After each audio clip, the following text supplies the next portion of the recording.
बिस्मिल्लाहिर्रहमानिर्रहीम। अस्सलाम वालेकुम नाज़रीन, उम्मीद है आप खैरियत से होंगे और अल्लाह पाक आपको खैरियत से ही रखे।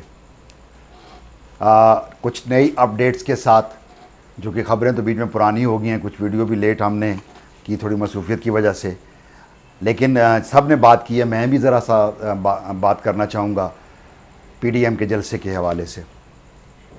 कराची की सियासत को उन्होंने वहाँ पे यकजा करने की कोशिश की। ये तो कोई अब PDM तो रहा नहीं, क्योंकि इसमें ANP और PPP तो है ही नहीं। तो ये अब ये 10 जमात से PDM था, अब तो ये 8 जमात रह गए हैं। 8 जमाती इत्तेहाद है, उसमें भी मेरा ख्याल अख्तर मैंगल साहब वगैरह नहीं थे और भी लोग नहीं थे। अब महमूद अचकजई साहब थे और ये चंद मामलात हैं इनके। तो बात ये हो रही थी कि कह रहे हैं जी हमने 1 लाख बंदा बुलाया है और उसको 1/3 यानी कि पूरे उस जनाब बाग के ग्राउंड का 1/4 हिस्सा लंबाई में इन्होंने कुर्सियाँ लगाईं। और वो कुर्सियाँ मेरा ख्याल है कोई 20-25 हज़ार भी थी या नहीं थी, मुख्तलिफ उसमें आ रहा हैं। और नंबर लिखे हैं जी कि पता नहीं जी 25,000 आगे शुरू कर दिया है, क्या किया है कि लाख पूरी करनी है गिनती में। बहरहाल रात की रोशनियों में उन्होंने उसको काफ़ी बड़ा दिखाने की कोशिश की है। कोई 3-4 बजे का टाइम था और ये लोग सारे बड़े लोग हैं रात को आए और सिर्फ उसमें मौलाना फजल रहमान ग्रुप के जमीयत उलमा पाकिस्तान फजल रहमान ग्रुप उनके कारकुन थे। बाकी तो कोई कारकुन नज़र नहीं आए मुझे कि जो उस पर कोई काम कर रहे हों। लेकिन बहरहाल जो जैसा कैसा जलसा हुआ वो शुरू हो गया। और जो बात करनी थी वो सिर्फ ये थी कि इन्होंने वहाँ पर सिर्फ और सिर्फ इमरान खान को निशाना बनाए रखा हुकूमत के लिए। और इनमें से किसी की ये इतनी तौफीक नहीं हुई कि पीपल्स पार्टी की पे भी बात करें और वो 13 साल की हुकूमत का मुवाजना उनकी 3 साल की हुकूमत के साथ करते रहे। ये भी कोई बात नहीं। और पाकिस्तान के लिए किसी ने बात नहीं की। अफ़गानिस्तान पे कोई इन्होंने किसी किस्म की अपना कोई बयान नहीं दिया। कोई ना ये इन्होंने मोदी को कुछ कहा, ना बाइडन को कुछ कहा, ना अशरफ गनी को कुछ कहा।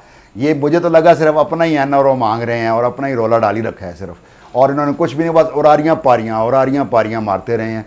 बस ये उसका कोई ऐसा मुझे तो नहीं लगा कि ये है। हाँ, एक बात ज़रूर याद रखिएगा कि इसमें नवाज शरीफ साहब भी ऑनलाइन थे, उन्होंने खिताब किया और ये बैकडोर में जरदारी साहब से साथ राब्ते में है, ये खबर है। क्योंकि इन्होंने ये भी याद रखिएगा कि कोई किसी किस्म की अदम अदमात तारीख नहीं लानी। ये लड़े लगे हुए हैं मौलाना फजल रहमान साहब के, क्योंकि उन्होंने अपनी सीट तो उन्होंने क्या इस्तीफ़ा देना है और ये कह रहे हैं कि इस्तीफ़े दे दें। इस्तीफ़े वाली मैंने लास्ट वीडियो में आपको बताया था, इन्होंने कोई नहीं देने। और इस्तीफ़े कहाँ से आने हैं? उन्होंने कहा जी उस पर फैसला ही नहीं हुआ था उनके पहले इजलास में। और अब ये इनका जो जलसा हुआ है उसमें भी उन्होंने ऐसी कोई इस्तीफ़ों की किसी किस्म की बात नहीं की। लॉन्ग मार्च की बात की, लेकिन करते रहे सामने इन्होंने ऐसे ही करते रहना। और इन्होंने ये 2 साल भी निकाल देने और इमरान खान की हुकूमत अपना टाइम पूरा करेगी। तो कराची की सियासत का मुवाजना, ये 13 साल की सियासत का मुवाजना आगे 3 साल के साथ करते रहे। नवाज शरीफ साहब का एक बयान में जो बड़ी तकलीफ़देह बात है वो ये हुई है कि उन्होंने जो आलमी लीडर है वो कहा जी एक फ़ोन करता नहीं है, एक को ये नहीं करते कि उठाता नहीं है, बाइडन को और मोदी को कह रहे हैं। तो इतना तो मुझे पता है कि मुस्लिम लीग नवाज़ भारत नवाज़ है, तो आप उनको लीडर मानते हैं वर्ल्ड लेवल का, बाइडन को और उनको और अशरफ गनी को, और बाकी किसी को लीडर मानते नहीं हैं, या शायद आप खुद अपने आप को दुनिया का लीडर मानते हैं। बहरहाल ये आपकी अपनी सोच है। लेकिन मुझे इतना पता है कि अल्लाह ताला की नाराज़गी की जो पहली निशानी है कि इंसान से वो सच बोलने की तौफीक छीन लेता है, और वो आपसे छीन चुकी है। आप लोग सच नहीं बोलेंगे। मैं हैरान हूँ कि अब वो पूछे, कारकुनान से पूछा गया तो कहते हैं जी हमने 1 लाख कुर्सी लगाई है। देखने में वो 1 लाख के दर वो तो 20,000 नहीं बन रही थी। अब बात यह ना कि जिनके लीडर झूठ बोलते हो तो उनके कारकुन भी तो झूठ बोलेंगे ना। तो ये एक झूठ पर मबनी जलसा था, बस इसमें और कुछ भी नहीं था कि हमें बस किसी तरीके से इक़्तिदार मिले। इक़्तिदार की लालच में इतने अंधे हो गए कि ये दुश्मनों को भी पाकिस्तान पर फोकियत देने लग पड़े। ये अजीब बात हुई है। और ये नवाज शरीफ की तकरीर तो थी झूठ पर मबनी। फरमाते हैं कि मैं सच बोलता हूँ इसलिए मुझे टीवी पर नहीं आने देते और अवाम उठ खड़ी और मेरा साथ दे। ठीक है, क्योंकि अल्लाह को क्या जवाब नहीं देना, तो मोहतरम नवाज शरीफ साहब अल्लाह को जवाब देंगे हम। ये अवाम का भी कहना है। मैं अपनी राय तो मैं रखता हूँ ना। मैं तो यही कहूँगा कि हम उस वक्त भी यही कहेंगे कि आपने बड़ी ज़्यादती की हमारे साथ, कि आपने हमारे साथ बहुत ज़्यादती की, आपने सच नहीं बोला। अगर आप सच बोलते और यहाँ पाकिस्तान में रहते तो हम आपका साथ भी देते। ये बात थी। तो आप जो कह रहे हैं ना कि अल्लाह पूछेगा, तो अल्लाह आपसे भी पूछेगा ना। जब अल्लाह बाकी अवाम से पूछेगा, अवाम का ये कहना दिन को सारी जगह मैंने पूरी रैकी की है, तो अवाम यही कह रही है कि हम जवाब दे लेंगे जी कि हम चोर नहीं हैं, हमारा लीडर नवाज शरीफ चोर था। तो अब ये देख लें कि सच बोलना, आप पाकिस्तान आएँ, सच बोलें और फिर अल्लाह से खैर मांगें। हो सकता है आपको ये दुनिया भी इज़्ज़त मिल जाए और आखिरत की भी मिल जाए। और अगर ऐसा नहीं करते तो फिर आपकी अपनी मर्ज़ी है भाई। आप ने देख लें कि मेरे हमारी तारीख़ में पढ़ी लिखी बात है कि आपने दुनिया में जो जन्नत बनाई है, जहाँ जहाँ जायदादें इकट्ठी की हैं, आप तो फिर खुश नसीब हैं कि आप वहाँ पर जाके रह रहे हैं और आगे पीछे और भी बहुत सारी जगह आपकी। लेकिन देखें ना, शद्दाद को तो अल्लाह ने दुनिया में उसने जो जन्नत बनाई थी वो उसमें भी जाना नसीब नहीं किया। ठीक है, तो ये इस बात का भी ज़रूर ख्याल रखिएगा, बराए मेहरबानी है। एक वहाँ पे भी आप स्टे भी ले लेंगे शायद, और अल्ताफ़ भाई के बाद आप नवाज़ भाई ना बन जाइएगा, हमारे लिए मोहतरम नवाज़ शरीफ ही रहिएगा। मेहरबानी आपकी। और साथ साथ इनके काम देखते जाएं नून लीग के। अभी देखें कोई ज़्यादा बात नहीं है, मेरा ख्याल है रात की बात है कि शेखुपुरा के प्रेसिडेंट सिटी मियाँ मुनव्वर इकबाल साहब और अपने बाकी तमाम जो सिटी के अहदेदारान के साथ मिलकर एक बरतानिया निजात औरत है, उसके घर में घुस के उसके घर पे कब्ज़ा करने के लिए कि जाओ यहाँ से दफ़ा हो जाओ, उस पर तशद्दुद किया और पूरी काबीना साथ थी। और इस बात पे मिर्चें लगी जावेद लतीफ़ साहब को, जिन पर पहले ही 10 मुकदमात कायम है, बमाएल वयाल कायम है, जिसमें करप्शन है और वो भी कब्ज़ा ग्रुप के हिसाब से। और इनका पता आपको इनकी हालत क्या है कि ये कैसे ये जान छुड़ाना चाहते हैं उनसे भी। और उन्होंने प्रेस कॉन्फ्रेंस की कि सियासी इंतकाम का निशाना बना रहे हैं। और वो जो खातून है आलिया खातून जो बरतानिया नजाद हैं, उनका भी उन्होंने कहा जी कि मेरे बाल खींचे, मुझे मारा, ये किया और मेरे घर पे कब्ज़ा करना चाहते हैं। और इस पर शेखुपुरा पुलिस ने एक्शन लेते हुए मियाँ मुनव्वर इकबाल के ख़िलाफ़ उनके दीगर साथियों समेत मुकदमा दर्ज किया और 3 लोगों को गिरफ़्तार भी कर लिया। और ये कह रहे हैं कि सियासी इंतकाम का निशाना बनाते हैं। वो मुफ्ता इस्माइल साहब ने शायद यू टर्न ली, उन्होंने कहा जी कि मैंने ओहदे से इस्तीफ़ा दिया, शायद पार्टी से नहीं दिया, लेकिन शायद उनका इन्होंने सॉफ्टवेयर अपडेट किया हो। वो अब कह रहे हैं कि हालांकि उन्होंने यही कहा था कि नून लीग एक बदमाश टोला और मैं इसके साथ काम नहीं कर सकता। शायद अभी उनको कोई लालच मिल गई हो या कोई सिस्टम बन गया हो कि वो बदमाश टोले के साथ काम करने पर एग्री हों। यू टर्न लिया उन्होंने, कहते इमरान खान को हैं। और एक आज इलेक्शन कमीशन के बाहर बहुत बड़ा एहतजाज हुआ और उसमें लोगों ने यही नारे लगाए, ओवरसीज़ पाकिस्तानीज़ थे, कि हमारे वोट का हक हमसे क्यों छीनते हैं, कि हम अपनी रोटी रोज़ी के लिए बाहर होते हैं, तो क्या हमारा पाकिस्तान वतन नहीं, हम तो हर साल 6 महीने बाद वापस आते हैं, लेकिन at the time of election हम नहीं होते, तो हमें हक दिया जाए वोटिंग का। लेकिन वो नहीं माने और आखिर उन्होंने यही कहा है कि जो बात अपोजिशन करती है या नवाज शरीफ साहब करते हैं, मरीम नवाज करती हैं, वही इलेक्शन कमिश्नर करते हैं। ये क्या तरीक़ाकार है, ये क्या इनका आपस में कोई बहुत रब्ता है, कोई गठजोड़ है, ये क्या मामला है। और उन्होंने बड़े तफज़ात का इजहार किया इलेक्शन कमीशन पर। और एक हाँ, जहाँ पर सारी बातें वहाँ PTI के भी हैं, एक MP है खुर्रम लगारी साहब है और जहांगीर तरीन ग्रुप में हैं। ये जहांगीर तरीन ग्रुप में हैं। इनके साथ भी मतलब ये भी कोई माशाल्लाह कोई खैर की खबर नहीं चढ़ने देते। खान साहब जान छुड़ाएं ऐसे लोगों से, यही आपकी पार्टी के लिए बदनामी का बायस बन रहे हैं। और इन्होंने खातून के साथ ज़बरदस्ती इश्क मशूक़ी का मामला किया, फिर कोई उन्होंने वहाँ पर उसके साथ ज़बरदस्ती निकाह किया, उनसे निकाह करवाया।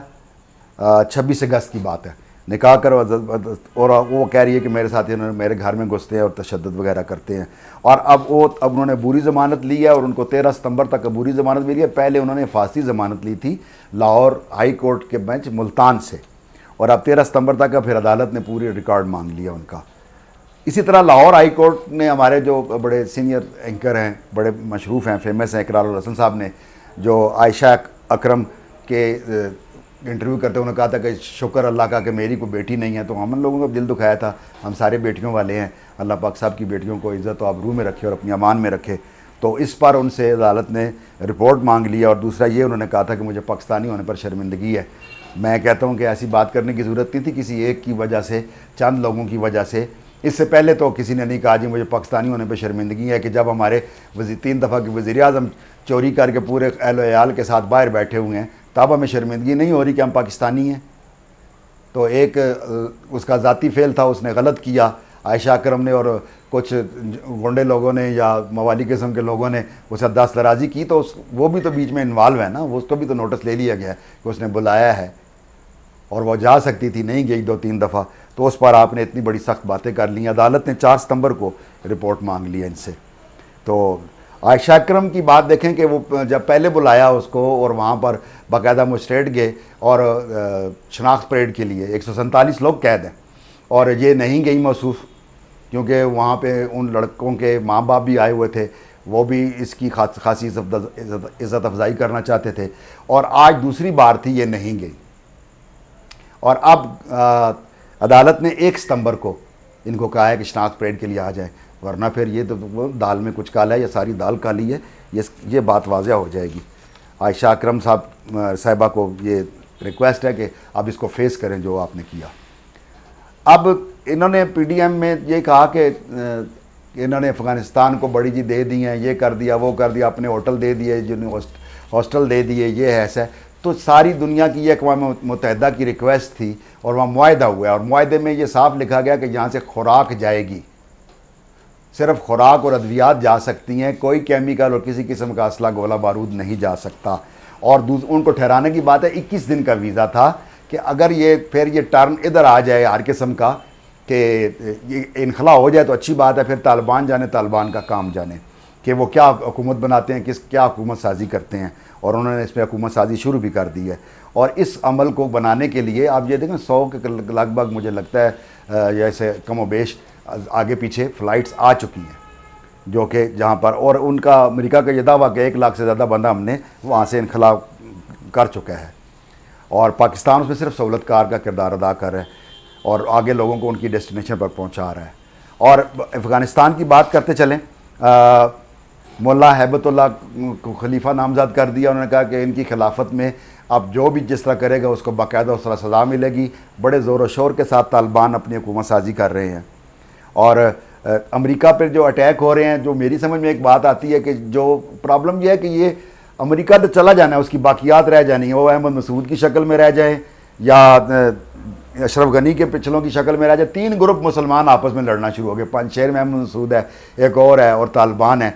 ये आपस में ही लड़ना था। तो यार ये क्या आज़ादी ली आपने, खुदा के लिए आपस में मत लड़ें और एक टेबल पर बैठें, अमेरिका को निकलने दें, उसके बाद देखते हैं कि आप क्या करते हैं। लेकिन जितने अटैक हो रहे हैं, मैं समझता हूँ कि लोग जो कर रहे हैं, दाश कर रही है, उसमें जो भी अफ़गानी कर रहे हैं, वो इस वजह से कर रहे हैं कि शायद इसके बाद उनको अमेरिका को मारने का मौका नहीं मिलेगा। तो ये आज अब आखिरी डेट आ गई है, तो इंशाअल्लाह ताला जब अमेरिका चला जाएगा उसके बाद मैं देखता हूँ कि आप क्या करते हैं आपस में, और अल्लाह करे कि आप अपने सलूक इत्तफाक से रहें। और ये जंग, इस पर भी जंग से अल्लाह बाज ही रखे, जो पंजशेर में दोनों तरफ मुसलमानों का खून बहना है। और ये फिर वही बात है, असला और पैसा इसराइल का है, अमेरिका का है और इंडिया का है। बहरहाल दुआ है कि अल्लाह पाक मुसलमानों की खून रेजी से, हलाकतों से हमें बचा ले। और उम्मीद करता हूँ कि अगर आपको मेरी बात को समझ आई हो, अच्छी लगी हो, तो मेरे चैनल को, मैं हमेशा लास्ट पर कहता हूँ, अगर अच्छा लगे तो सब्सक्राइब कीजिएगा और शेयर कीजिएगा, मेरी हौसला अफजाई कीजिएगा और मेरी रहनुमाई में अपने फीडबैक से, कीमती बेशकीमती है आपकी फीडबैक से आगाह कीजिएगा। बहुत शुक्रिया। अल्लाह हाफ़िज़।